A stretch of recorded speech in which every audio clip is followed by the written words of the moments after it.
And welcome you to the terrace here at Research Stadium for the Civil War. Oregon State and Oregon set to face off at 1 o'clock today, joined by Keenan, Puncocher, and Cassidy Wood. I'm Brenden Slaughter, as this is the Civil War. Hasn't been a very close rivalry in the last few years, as Oregon has won 8 straight matchups, but both these teams have never been this close in terms of the last couple of years, in terms of both teams being able to have a shot at this game. It means a lot for both teams, even though neither team will be attending a bowl game, just because it has implications. It feels bigger than usual because either side could win for the first time in a while. It's going to take Oregon State's best game to come out with the victory today. We'll start with the keys to the defense from Cassidy Wood. All right, so first of all, Oregon's passing attack is pretty strong. Freshman quarterback Herbert has a good throw game, so just making sure our secondary comes out strong. They stop the passes, especially to Carrington, who had an awesome catch in the game against Utah. They hit a stride there. So just maintaining that physicalness, the mental toughness is there for the whole game, especially in that secondary. Second of all, making sure the Oregon offense just stays off the field. Like I said, they hit a stride against Utah. So just not allowing them any time to make plays happen is going to be really key. And third of all, just don't get too overhyped. We have 2 big seniors who are defensive backs for Oregon State, Devin Chappelle, Treston Takud. They're really pumped for this game. It's their last game with the Oregon State Beavers, Civil War. It's a big deal. So just making sure they come out mentally focused, don't get too overhyped, keep that defense, focused is going to be really key. It absolutely will. You mentioned it right there, Cassidy. Seniors, and there's a lot of emotions going on in this game for seniors that are, here, freshmen that are here as well, especially guys from Oregon that are playing this, Ryan Nall, Blake Brandel, guys that are from Oregon grown up, Trayvon Bradford even, guys that have grown up on one side of the fence or other. But it's big because the Civil War, it hasn't been competitive in the last 8 years in terms of Oregon State being able to get victories, and no player on this team knows what it's like to get the win. And as Gary Anderson said this week, the rivalries get so much better when there's give and take on both sides. Oregon State offensively had a great game last week against Arizona, their first complete game. Jordan Villeman broke out, Trayvon Bradford. The Beaver offense will be without Seth Collins as he is still out, but Oregon State's offense still has playmakers all over the field. And now we'll turn to Keenan, Puncocher, with what the offense has to do against a pretty porous Oregon defense. Yeah, so first key to the offense, last week we saw McMarion throw 5 passing touchdowns to 5 different receivers. It's going to be key to keep that up again. That's going to keep Oregon's defense on their toes a little bit. We know Oregon State's defense has struggled in the past, so diversifying the passing game is going to help Oregon State as well.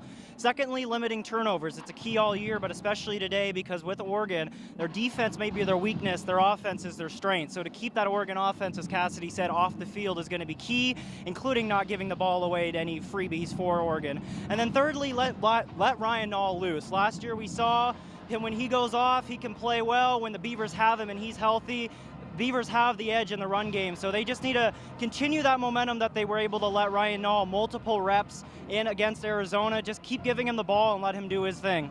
Ryan Nall, he's missed a couple games this season with that lingering ankle foot injury that, has kind of hampered him this season. This week was as healthy as I've seen him in practice all week. No red, no contact jersey. He's been just bursting through the hole with speed all week. He looks good. That's a good sign for Oregon State fans. And as you mentioned, Keenan, keeping the Oregon offense off the field is going to be absolutely key. Oregon State's going to have to keep that time of possession in their factor, and the only way they're going to be able to do that is with the running game of Artavis Pierce and Ryan Nall. And now we'll talk bowl predictions for the game. For that, we'll start with Keenan. Keenan, what's your bowl prediction for this game? So last year, Ryan Nall had 174 yards on the ground. I'm going to say this year he hits 200 on the ground. He only needs 204 to be Oregon State's 1,000-yard rusher. That would be key for the Beavers as well, as they haven't had one in many moons. Cassidy, what is yours? All right, so I mentioned Devin Chappelle, Treston Takud as big DBs who are seniors. This is their last game. I say they both run it back for a pick 6. Ooh, both run it back for a pick 6. Herbert's touchdown-interception ratio this year has been very good. Almost one of those who you look and you think Justin Herbert might be a junior by his numbers. He's very poised, very calm in the pocket. Another guy from Sheldon High School in Eugene, another local kid. Justin Herbert's going to be fired up for this game as well for the Oregon side of things. And now we'll go to Cassidy. We'll start with your score prediction for this game. Cassidy, who's getting the win today? All right. I think the Beavers are going to come out with the win today. It's at Research Stadium. There's going to be an intense crowd. It's sold out on Monday at 11 a.m. There's going to be a lot of emotion on this field. I think the Beavers will take advantage of that, and I think they're going to come out with the win. It'll still be a close game, though, 35-31 Beavs. All right, Keenan. Well, both teams are coming off of wins. Oregon against huge momentum with Utah, the Beavers winning against Arizona. The Ducks are 3-point favorites, but it's the last game of the year, so I'm going to say Oregon State gets the victory 48-45.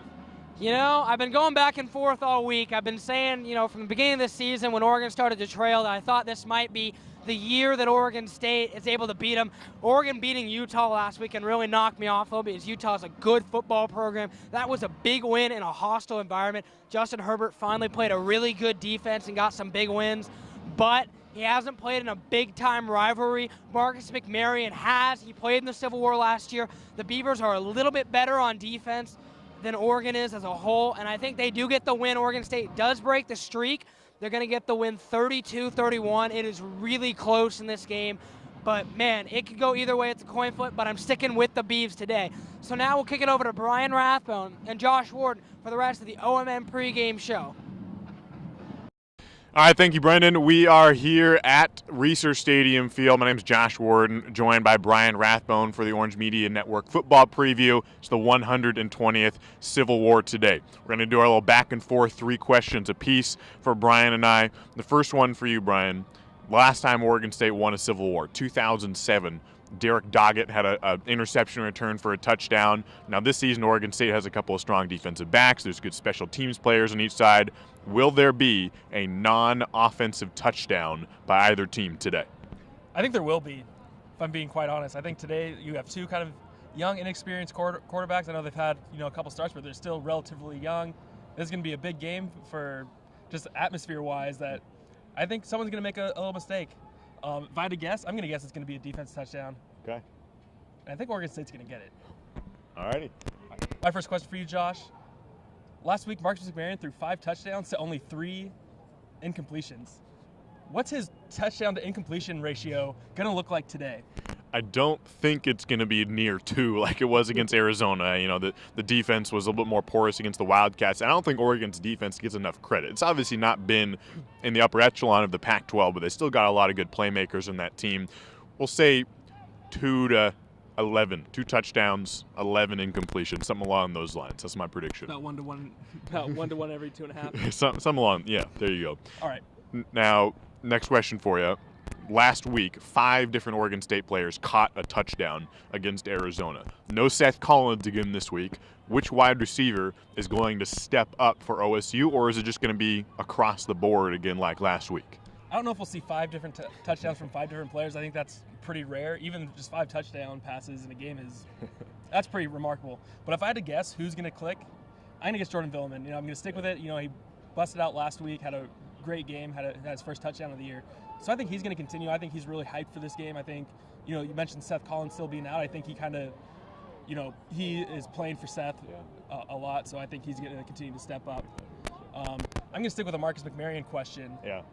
This is his second Civil War start. Is that going to help him this game, or is it not going to matter? Yes, I mean, obviously, Will having Civil War experience, it's not like he had the greatest game in last year's Civil War. He didn't throw a touchdown. He had 1 interception. He had 1 rushing touchdown. I think what will help him more is last week's Arizona game. He talked about how much weight lifted off his shoulders it felt to throw 5 touchdowns, to get Jordan Villeman involved. I think that'll help him more this game than last year's Civil War, although the Civil War last year also gives him some experience. That was a good Oregon team. He has the Civil War under his belt. So it'll help a little bit, I think last week even more so. Last question for you. Justin Herbert, the quarterback for Oregon, he's a Sheldon High School graduate. The week after the Washington game when they lost 70-21, he threw 6 touchdown passes. How many touchdown passes does Justin Herbert have today? I mean, Justin Herbert's a guy who plays beyond his years. Doesn't look like he's making his 7th start of his career. He's really good, to be honest. Against Oregon State's pass defense, they still have a good pass defense, especially since Dwayne Williams came back. They're able to move Devin Chappelle back to that safety spot.